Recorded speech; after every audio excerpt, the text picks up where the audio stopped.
بسم الله الرحمن الرحيم.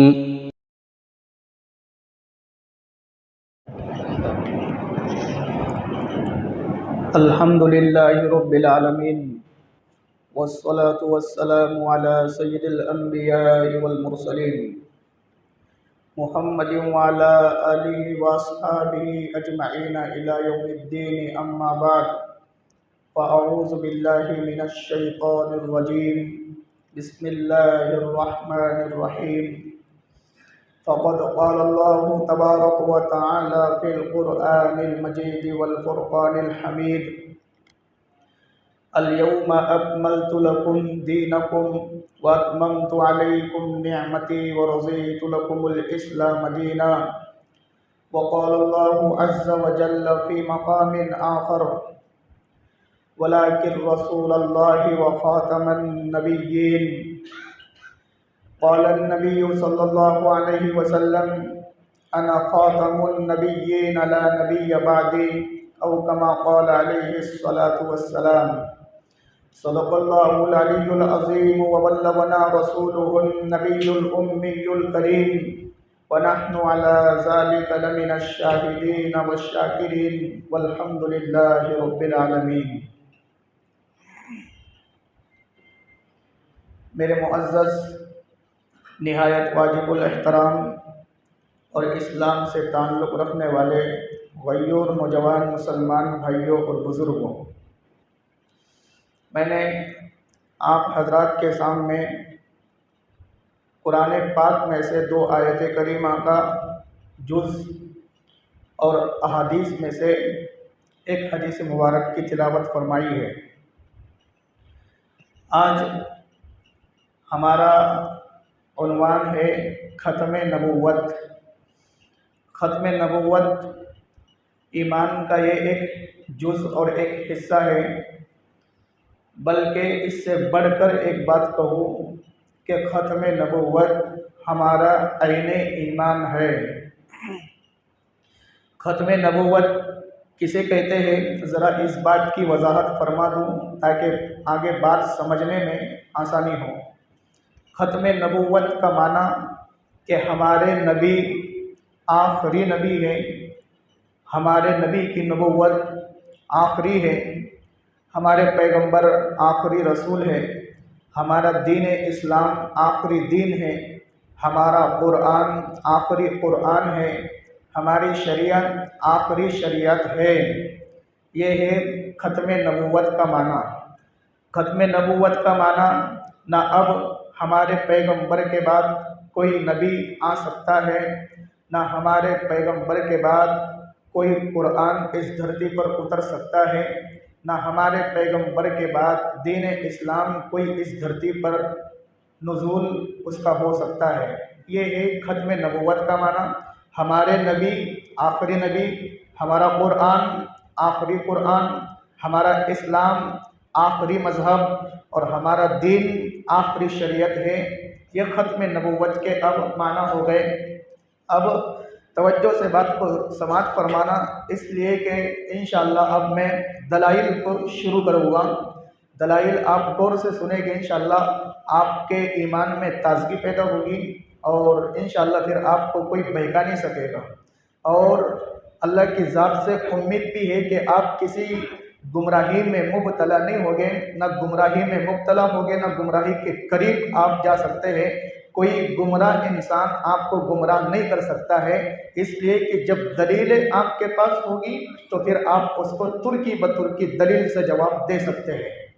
میرے دوستو، ہمارے اللہ رب العزت نے قرآن کریم میں ختم نبوت کو بیان کیا ہے۔ میں نے آپ کے سامنے پارہ نمبر 6 سورہ مائدہ کی آیت نمبر 3 کا ایک جز آپ کے سامنے، ایک پیراگراف اور آیت کا ایک قطعہ اور ٹکڑا آپ کے سامنے پڑا ہے۔ آیت کیا ہے؟ اليوم اکملت لکم دینکم واتممت علیکم نعمتی ورضیت لکم الاسلام دینا۔ اليوم اکملت لکم دینکم، ہم نے تمہارے اوپر تمہارے دین کو، تمہارے مذہب کو مکمل کر دیا ہے۔ وَأَتْمَمْتُ عَلَيْكُمْ نِعْمَتِي، اور میں نے تم پر میری نعمت کو مکمل کر دیا ہے، وَرَضِيتُ لَكُمُ الْإِسْلَامَ دِينًا، اور میں نے اے بندو تمہارے لیے دین اسلام کو پسند کیا ہے۔ دین مکمل ہو گیا، نمبر 2 نعمت بھی مکمل ہو گئی، نمبر 3 اللہ نے ہمارے لیے دین اسلام کو پسند کیا۔ آیت میں 3 پیراگراف بیان اللہ نے فرمائے ہیں۔ نمبر 1 دین اسلام کی تکمیل کو بیان کیا ہے، نمبر 2 اپنی نعمت کی تکمیل کو بیان کیا ہے، اور نمبر 3 ہمارے لیے دین اسلام کو پسند کیا ہے۔ یہ 3 باتیں اللہ رب العزت نے ہم سب کے لیے اور قیامت تک کے جتنے آنے والے انسان ہوگے، جتنے آنے والے اور پیدا ہونے والے اشخاص ہوگے، سب کے لیے یہی آخری دین رہے گا، سب کے لیے یہی ہماری کتاب قرآن مقدس رہے گا، اور ہمارے پیغمبر ان سب آنے والوں کے لیے آخری نبی رہیں گے۔ آخری اسلام ان سب آنے والوں کے لیے یہی اسلام رہے گا، نہ اس کے بعد کوئی اسلام ہوگا، نہ اس کے بعد کوئی قرآن ہوگا، نہ اس کے بعد کوئی نیا نبی اس دھرتی پر آئے گا۔ ایک اعتراض کا جواب میں دینے لگا ہوں، بعض کوئی باطل فرقہ آپ کو گمراہ کر سکتا ہے کہ آپ کہتے ہیں کہ آخری نبی ہیں، ان کے بعد تو کوئی نبی نہیں آئے گا، تو وہ فوراً آپ پر اعتراض کر دے گا حضرت عیسیٰ علی نبینا علیہ السلام ابھی اس وقت دوسرے آسمان پر ہے۔ توجہ رکھنا، ابھی اس وقت دوسرے آسمان پر ہے۔ اللہ رب العزت قیامت سے کچھ قبل ان کو اس دھرتی پر نازل فرمائیں گے، 2 فرشتوں کے کندھوں پر وہ اترے گے اور تمام برائیوں کا وہ خاتمہ کریں گے، تمام برائیوں کو وہ جڑ سے اکھاڑ دیں گے، اور اسی میں آنے کے بعد وہ دجال کو بھی ختم کر دیں گے۔ تو وہ اب آئیں گے تو وہ نبی بن کر نہیں آئیں گے، بلکہ وہ ہمارے پیغمبر کا امتی بن کر کے اس دھرتی پر اتریں گے۔ وہ آئیں گے تو انجیل جو ان کو اللہ نے عطا کی ہے وہ اس پر عمل نہیں کریں گے، بلکہ وہ ہمارے قرآن مقدس پر عمل کریں گے، ہمارے اسلام پر عمل کریں گے، ہمارے پیغمبر کی شریعت پر، ہمارے نبی کے دین پر وہ عمل کریں گے۔ ان کا کوئی مذہب نیا نہیں ہوگا، ان کی کوئی نئی کتاب نہیں ہوگی، ان کی کوئی نئی شریعت نہیں ہوگی، بلکہ وہ اسی شریعت محمدیہ پر اور دین محمدیہ پر وہ عمل کرتے رہیں گے۔ یہ آپ نے جواب دینا ہے۔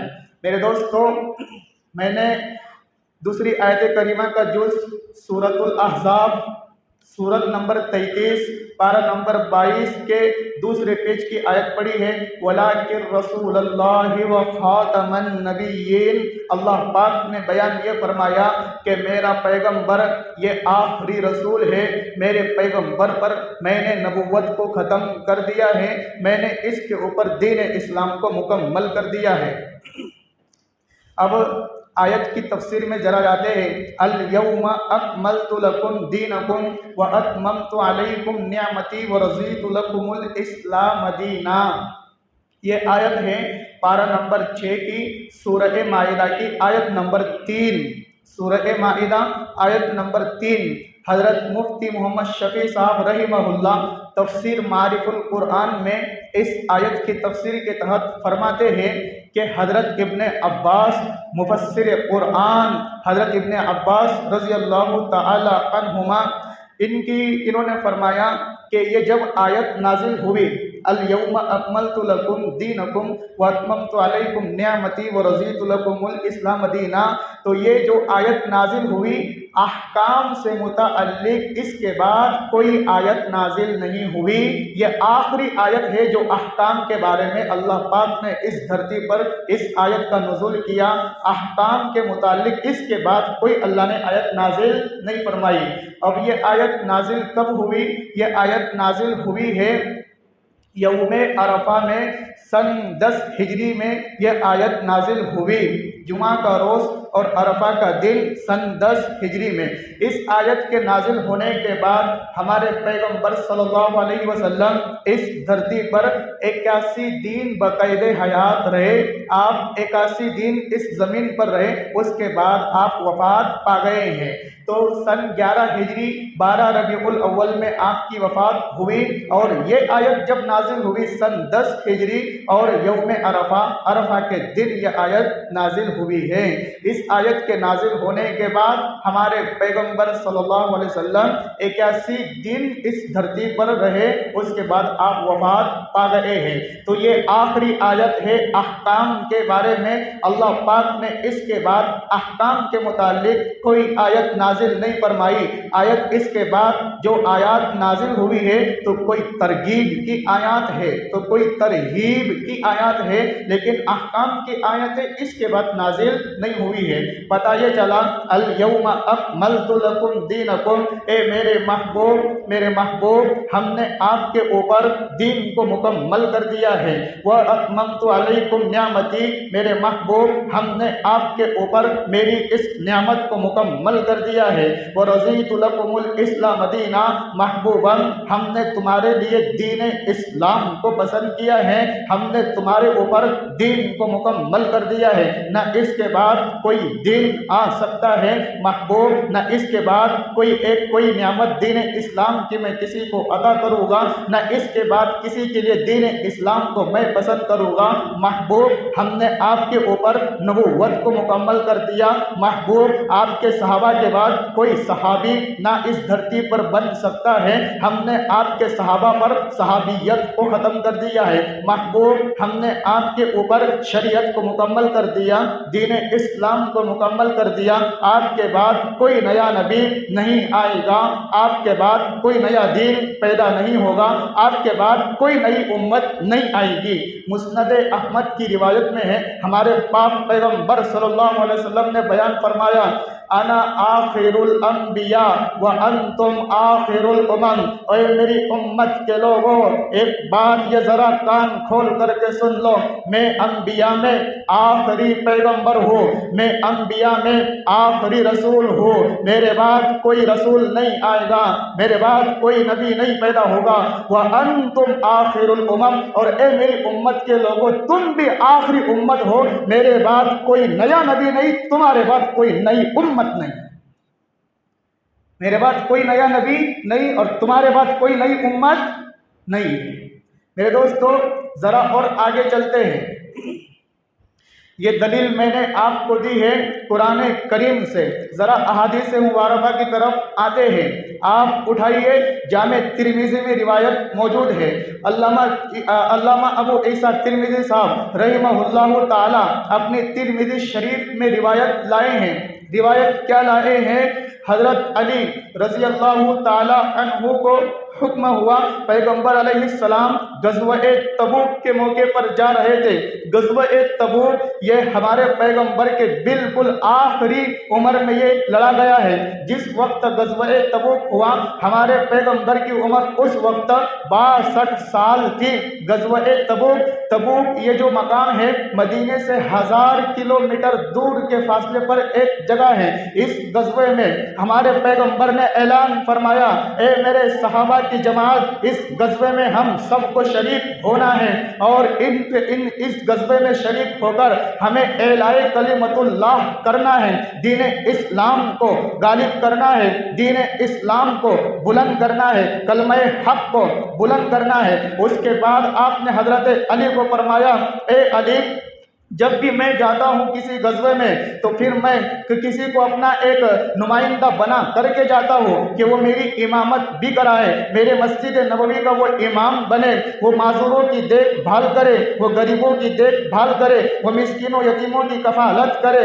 تو جیسا کہ میں نے حضرت عبداللہ ابن ام مکتوم کو اس سے پہلے بنایا تھا، حضرت علی سے فرمایا، اے علی، میں اس اس کے لیے تجھے منتخب کرتا ہوں۔ میرا دل یہ چاہتا ہے کہ میں تجھے ایک نمائندہ بنا کر کے جاؤں کہ تو ان غریبوں کی دیکھ بھال کرے، تو مسجد نبوی میں امامت کرے اور تیرے پیچھے مقتدی ہو۔ میرا دل یہ چاہتا ہے، اما ترضا یا علی، اما ترضا ان تکون منی بمنزلت ہارون من موسیٰ الا انہ لا نبی بعدی، لا نبی بعدی۔ یہ روایت جامع ترمذی میں بھی موجود ہے، یہ روایت مسند البزار میں بھی موجود ہے، یہ روایت کتاب الرزین میں بھی موجود ہے۔ حضرت علی سے آپ نے فرمایا، اے علی کیا تو اس بات سے خوش نہیں ہے؟ اما ترضا ان تکون منی بمنزلت موسیٰ بمنزلت ہارون من موسیٰ، کیا تو اس بات سے خوش نہیں ہے کہ میں میری اور تیری نسبت حضرت ہارون اور حضرت موسیٰ علیہ السلام جیسی ہو؟ حضرت موسیٰ علیہ السلام نے پروردگار عالم سے یہ دعا مانگی تھی، وَأَخِي اُشْدُدْ بِهِ أَزْرِي، اے میرے اللہ، اے حق جل و علا، آپ میرا کوئی معاون بنا دیجئے، اے حق جل و مجدہ، آپ میرا کوئی ساتھی بنا دیجئے کہ جو میری جگہ پر میرا معاون بنے، جو میری جگہ پر میرے کام کو آگے بڑھائے، جو میری جگہ پر میرا معاون اور رفیق اور مددگار بنے۔ وہ اخی، اور آپ اس کے لیے میرے بھائی ہارون کو منتخب کیجئے، آپ اس کام کے لیے کہ وہ میرا معاون بنے، میرے بھائی ہارون، میرے خاندان کے فرد کا انتخاب کیجئے۔ وہ اخی ہارون اشدد به ازری واشرکہ فی امری کی نسبحک کثیرا ونذکرک کثیرا، اے حق جل و مجدہ، میرا بھائی ہارون ہے، آپ اس کو میرے لیے منتخب کر دیجئے، کئی نسبحک کثیرا، کہ ہم اے اللہ آپ کی تسبیح اور پاکی بیان کرے، ونذکرک کثیرا، اور آپ کا ذکر ہم کثرت کے ساتھ کرے۔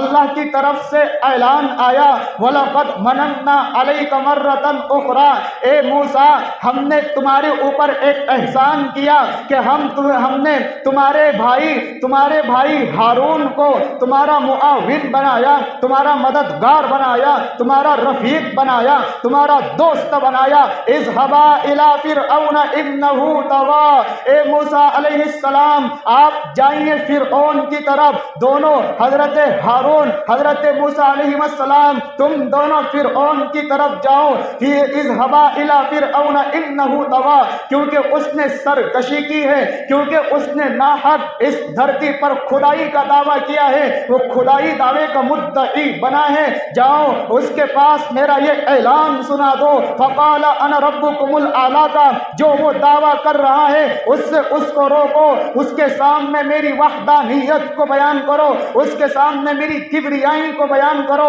اس کے سامنے میری قدرت کا اظہار کرو، اور تم اپنی رسالت کو ان کے سامنے بیان کرو۔ اے موسیٰ ہمارے پیغمبر نے فرمایا کہ جو نسبت حضرت ہارون کو حضرت موسیٰ علیہ السلام سے ساتھ حاصل ہوئی ہے کہ وہ ان کے معاون بنے ہیں دین پھیلانے میں، وہ ان کے مددگار بنے ہیں دین کی اشاعت کے لیے، وہ ان کے رفیق بنے ہیں اس دین کے کام کو آگے بڑھانے کے لیے۔ اے علی کیا تو یہ بات پسند نہیں کرتا کہ میں تجھے میرے ساتھ لے کر کے میرا جو نسبت ہمارے موسیٰ علیہ السلام حضرت ہارون علیہ السلام کے ساتھ تھی، وہی نسبت میں تجھے اور میرے ساتھ تیری نسبت رکھنا چاہتا ہوں، کیا تو اس بات کو پسند نہیں کرتا؟ حضرت علی سے حکم ہوا اور آگے ایک جملہ فرمایا، الا انہ لا نبی بعدی۔ اے علی ایک بات ذرا ذہن نشین فرما لے کہ حضرت موسیٰ کے بعد نبوت کا سلسلہ جاری تھا، حضرت ہارون کے بعد نبوت کا سلسلہ جاری تھا۔ الا انہ لا نبی بعدی، میں آخری نبی ہوں، میرے بعد نبوت ختم ہے، میرے بعد کوئی نبی نہیں پیدا ہوگا۔ اے علی میں تجھے میری نسبت اس حیثیت سے کہہ رہا ہوں کہ جو نسبت ہارون اور جو نسبت حضرت موسیٰ علیہ السلام کے درمیان تھی، کیا تو اس بات کو پسند نہیں کرتا کہ تیری نسبت اور میری نسبت ان دونوں جیسی ہو جائے؟ لیکن ایک بات یاد رکھنا کہ ان کے بعد نبوت کا سلسلہ جاری تھا، نبوت کا سلسلہ ان کے دور میں جاری تھا۔ الا انہ لا نبی بعدی، میں آخری پیغمبر ہوں، میرے بعد کوئی نیا نبی نہیں ہے۔ میرے دوستو، یہ ہو گئی دلیل۔ اس کے بعد اب آتے ہیں دلیل نمبر 3، توجہ رکھنا، جامع ترمذی میں روایت موجود ہے، آپ کو میں دلائل دے رہا ہوں، جامع ترمذی میں روایت موجود ہے، یہی حضرت علی رضی اللہ تعالی عنہ، میرے دوستو حضرت علی رضی اللہ تعالی عنہ یہ پیغمبر کے داماد بھی ہے، حضرت علی رضی اللہ تعالی عنہ حضرت فاطمہ کے خاوند بھی ہے، حضرت علی رضی اللہ تعالی عنہ حضرت ابو طالب کی اولاد بھی ہے، حضرت علی رضی اللہ تعالی عنہ یہ ہمارے پیغمبر کے چچا زاد بھائی بھی ہے، اور حضرت علی رضی اللہ عنہ علی المرتضی پیغمبر کے صحابی بھی ہیں، بچوں میں سب سے پہلے اسلام کو قبول کرنے والے بھی ہیں۔ تو کیا یہ آج کا جو مدعی نبوت شکیل بن حنیف اور مرزا غلام احمد قادیانی یہ نبی بن جائے گا؟ حضرت علی کے بارے میں آپ نے فرمایا، اے علی نبی میرے بعد نبوت کا سلسلہ بن ہو گیا۔ حضرت علی جو پیغمبر کے داماد بھی ہوتے ہیں، حضرت علی جو ابو طالب کے فرزند بھی ہوتے ہیں، حضرت علی جو بی بی فاطمۃ الزہرا کے خاوند بھی ہوتے ہیں، ان کو یہ شرف نہیں ملا، تو آج کے اس جھوٹے فتنہ شکیلیت کو، اس مرزا غلام احمد قادیانی کو نبوت کا شرف کہاں سے مل جائے گا؟ جبکہ وہ پیغمبر کے رشتہ دار لگتے تھے، قرابت دار تھے، حضرت علی داماد تھے، حضرت فاطمہ کے خاوند تھے، اور حضرت علی میں کیا متقی نہیں تھے؟ کیا ان میں پرہیزگاری کی کوئی کمی تھی؟ کیا وہ صحابی نہیں تھے؟ کیا وہ متقی پرہیزگار نہیں تھے؟ میرے دوستو، جب وہ متقی اور پرہیزگار تھے جن کے بارے میں خالق نے اعلان یہ کیا ہے، تراہم رکعا سجدا یبتغون فضلا من اللہ ورضوانا، جن کے بارے میں خالق نے دنیا ہی میں جنت کا سرٹیفکیٹ دے دیا ہے، جن کے بارے میں ہمارے پیغمبر علیہ السلام نے باقاعدہ مجلس میں حاضر ہو کر اشارے سے فرمایا، علی فی الجنہ، اے علی تو جنتی ہے، جن کو جنت کا سرٹیفکیٹ مل گیا، جن سے اللہ رب العزت راضی ہو گیا، رضی اللہ عنہم ورضوا عنہ کی خوشخبری جن کو عطا کی گئی، جن کو یہ گفٹ عطا کیا گیا، تو وہ پیغمبر کے زیادہ مستحق ہوتے، لیکن پیغمبر نے فرمایا الا انہ لا نبی بعدی، کہ میرے بعد پیغمبر کوئی نہیں ہے۔ تو آج کا یہ شکیل اور آج کا یہ غلام احمد قادیانی کہاں سے نبی بن گیا؟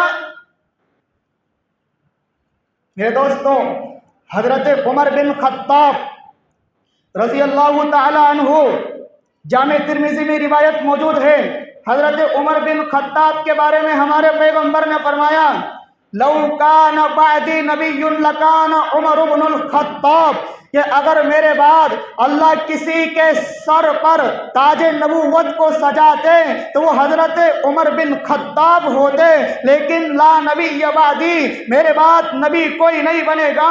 اگر اللہ کو نبوت دینا ہوتی، اگر اللہ کو رسالت دینا ہوتی تو حضرت عمر بن خطاب کو اللہ پاک نبی بناتے، لیکن میرے بعد کوئی نبی نہیں ہے۔ میرے دوستو، حضرت عمر وہ جلیل القدر صحابی ہے کہ جب مدینے کی گلیوں میں چلتے ہیں تو شیطان بھی دیکھ کر کے، ان سے ڈر کر کے، بھاگ کر کے اپنا راستہ بدل لیتا ہے۔ میرے دوستو، حضرت عمر وہ جلیل القدر صحابی ہے کہ جن کی زبان پر حق جل مجدہ اعلان فرما کر کے قرآن کریم کو آیت بنا کر کے نازل فرماتا ہے۔ میرے دوستو، حضرت عمر بن خطاب وہ جلیل القدر صحابی ہے جن کے بارے میں ہمارے پیغمبر نے بیان فرمایا، جامع ترمذی میں روایت موجود ہے، ان اللہ جعل الحق علی لسان عمر و قلبہ، کہ عمر کی زبان پر، عمر کی سوچ پر اللہ حق جل و مجدہ بولتے ہیں۔ عمر کی زبان ایسی بولتی ہے جیسے اللہ کی زبان بول رہی ہے۔ عمر کی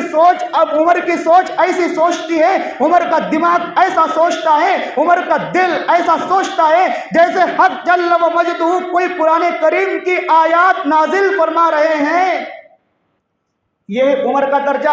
حضرت عمر وہ جلیل القدر صحابی ہے جنہوں نے 10 سال اس دھرتی پر بلا شرکت غیر حکمرانی کی ہے اور 22 لاکھ مربع میل زمین کو فتح کیا ہے اور 22 لاکھ مربع میل زمین پر اسلام کا پرچم، اسلام کا جھنڈا لہرایا ہے۔ وہ نبی نہیں بن سکے، آج کے اس دور کا یہ نبی بن جائے گا؟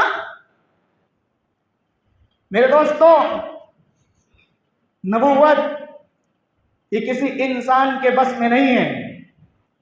حضرت عمر بن خطاب جیسا صحابی، اللہ کے پیغمبر نے ان کے بارے میں فرمایا کہ اگر یہ نبی میرے بعد کوئی نبی ہوتا تو عمر بن خطاب ہوتا، لیکن میرے بعد نبوت کا سلسلہ ختم ہے، میرے بعد رسالت کا سلسلہ ختم ہے، میرے بعد کوئی نیا نبی نہیں آئے گا، آخری نبی ہوں، آخری رسول ہوں، آخری پیغمبر ہوں۔ اگر اللہ نبوت کو جاری رکھتے تو حضرت عمر بن خطاب اس لائق تھے کہ وہ ان کو نبوت عطا کر دیتے، لیکن میرے بعد کوئی نیا نبی نہیں ہے۔ میرے دوستوں،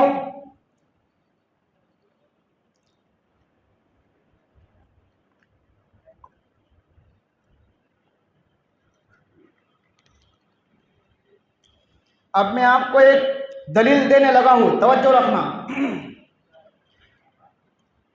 توجہ رکھنا، اب دلیل کی طرف توجہ۔ المعجم الصغیر للطبرانی میں روایت موجود ہے، آپ المعجم الصغیر للطبرانی اٹھائیے، اس کی 21 جلدیں ہیں جو دار المعارفہ دار العلمیہ بیروت لبنان سے چھپی ہے، اور 21 جلد میں امام طبرانی رحمہ اللہ نے پوری احادیث کا ذخیرہ اس کے اندر جمع کر کے رکھ دیا ہے۔ ایک مرتبہ کا واقعہ ہے، حضرت عمر بن خطاب یہی جلیل القدر صحابی اس روایت کو بیان کرنے والے ہیں، اس روایت کو بیان کرنے والے ہیں۔ میرے دوستو، حدیث سے اگر یہ بات پتہ چل جائے کہ ہمارے پیغمبر کی نبوت کی گواہی یہ جانور کے کیڑے مکوڑے بھی دیتی ہیں، اگر ہمیں حدیث پاک سے یہ بات پتہ چل جائے کہ ہمارے پیغمبر کی ختم نبوت کی گواہی یہ جانور بھی دیتے ہیں، تو پھر یہ بات ماننا ہوگا کہ یہ جانور جو حشرات الارض ہیں، زمین کے کیڑے مکوڑے جو ختم نبوت کی گواہی دیتے ہیں، یہ وہ جو ختم نبوت کی گواہی دیتے ہیں حشرات الارض اور زمین کے کیڑے مکوڑے، یہ ان سے بھی زیادہ بدتر ہے جو ختم نبوت کا دعویٰ کرتے ہیں۔ میرے دوستو، حضرت عمر بن خطاب فرماتے ہیں کہ پیغمبر علیہ السلام اور تمام صحابہ اکرام رضوان اللہ علیہم اجمعین مدینے کی گلی میں کھڑے ہوئے تھے، پیغمبر ہم کو دین سمجھا رہے تھے، پیغمبر ہم کو قرآن سمجھا رہے تھے، ہمیں دین اسلام کی سچائی اور حقانیت بتلا رہے تھے۔ اتنے میں ایک شخص آیا، بنو سلیم کا ایک فرد آیا، اور اس کے بعد وہ آ رہا تھا شکار کر کر کے۔ میرے دوستو، اس نے یہ سوچا کہ یہ زحمہ کثیر، مجمع کثیر اتنی بھیڑ میں کیوں کھڑا ہوا ہے؟ اس نے تحقیق کیا کہ آخری نبی جو آخری نبی ہونے کا دعویٰ کرتا ہے اپنے ساتھیوں کو، اپنے صحابہ کو یہ نبوت سمجھا رہا ہے، ان کو اپنا مذہب یہ سمجھا رہا ہے، دین اسلام یہ سمجھا رہا ہے۔ میرے دوستو، اس بنو سلیم کے فرد نے یہ بات کہی کہ دنیا کی تمام بگڑی ہوئی شکلیں اور صورتیں میرے سامنے رکھ دی جائیں اور اس محمد کی شکل و صورت میرے سامنے رکھ دی جائیں تو تمام دنیا کی بگڑی ہوئی شکلیں مجھے تو اچھی لگے گی، نعوذ باللہ من ذالک، لیکن اس محمد کی شکل سے میں نفرت کرتا ہوں، نعوذ باللہ، اس محمد کی شکل سے میں حسد کرتا ہوں، اس محمد کی شکل مجھے مبغوض ہے،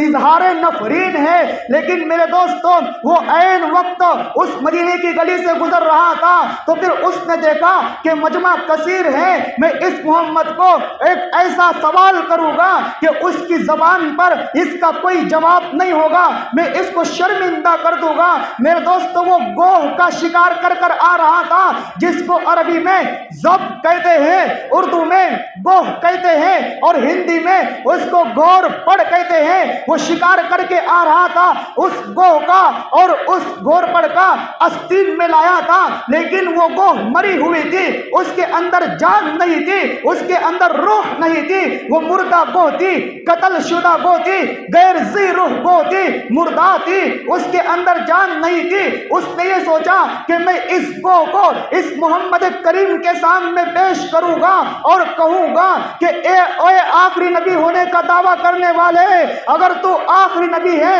تو اس گوہ کو اپنی آخری نبوت بولنے لگا، اس گوہ کے اندر روح کو داخل فرما، تیری آخری نبوت کو مان لوں گا، میں یہ سوال کر کر کے اس محمد کو شرمندہ کر دوں گا، اس محمد کو میں نادم کر دوں گا۔ میرے دوستو، وہ آیا، پیغمبر سے ملاقات کی، اور ہمارے پیغمبر، سارے صحابہ ہمارے پیغمبر کے آس پاس کھڑے ہوئے ہیں۔ امام طبرانی رحمہ اللہ روایت نقل کرتے ہیں، عمر بن خطاب نے فرمایا، وہ آیا میرے پیغمبر سے شدت و حدت میں اور بے ادبی کے الفاظ میں اور طنز کرنے لگا، بات کرنے لگا، طنز کے الفاظ میں، گستاخانہ الفاظ میں، بے ادبی کے الفاظ میں بات کرنے لگا۔ ہم صحابہ یہ غصے سے بالکل سرخرو ہو گئے، ہمارا ایمان جوش میں آیا اور سب نے اپنی نیام سے تلواریں نکالی، خصوصاً عمر بن خطاب نے اپنے نیام سے تلوار نکالی اور فرمایا، دانی رسول اللہ اضرب عنقہ، اے پیغمبر، میرے پیغمبر اشارہ کیجئے، اس بے ادبی کرنے والے کا میں سر قلم کر دیتا ہوں، پلک جھپکنے کی دیر بعد میں ہوگی، اس کی گردن قلم پہلے ہوگی۔ اللہ کے پیغمبر نے منع فرمایا، نہیں عمر، اس کو مارنا نہیں ہے، لیکن وہ طنز کرتا رہا۔ ہمارے پیغمبر نے اس کا نام پوچھا، اس کا تعارف معلوم کیا، اس نے نام بتایا، تعارف بتایا، اس کے بعد فَأَخْرَجَ مِنْكُمْ بِالزَّبَّ، حضرت عمر نے فرمایا کہ اس نے اپنی آستین سے اس گوہ کو نکالا اور کہا، اے محمد، تو آخری نبی ہونے کا دعویٰ کرتا ہے، تو آخری رسول ہونے کا دعویٰ کرتا ہے، تو اس گھور پڑ کے اندر روح ڈال کے دکھا، میں تیری نبوت کو مان جاؤں گا۔ میرے دوستو، یہ بول کر وہ خاموش ہو گیا، توجہ رکھنا، یہ بول کر وہ خاموش ہو گیا، مجمع دیکھ رہا ہے اور وہ اپنے ریپلائی کا انتظار کر رہا ہے، بنو سلیم کا وہ فردہ۔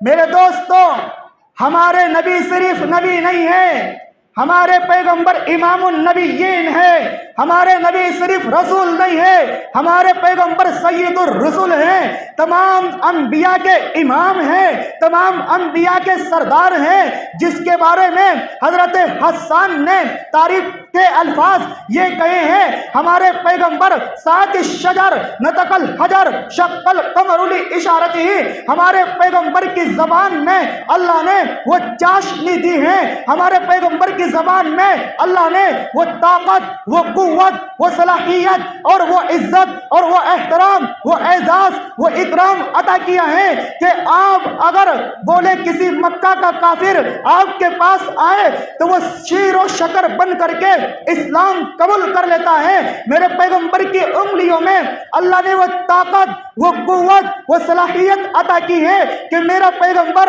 اپنے ہاتھ کو چاند کی طرف اٹھائے تو چاند دو ٹکڑوں میں بدل جائے، ایک ٹکڑا مشرق کی طرف گرے، ایک ٹکڑا مغرب کی طرف گرے۔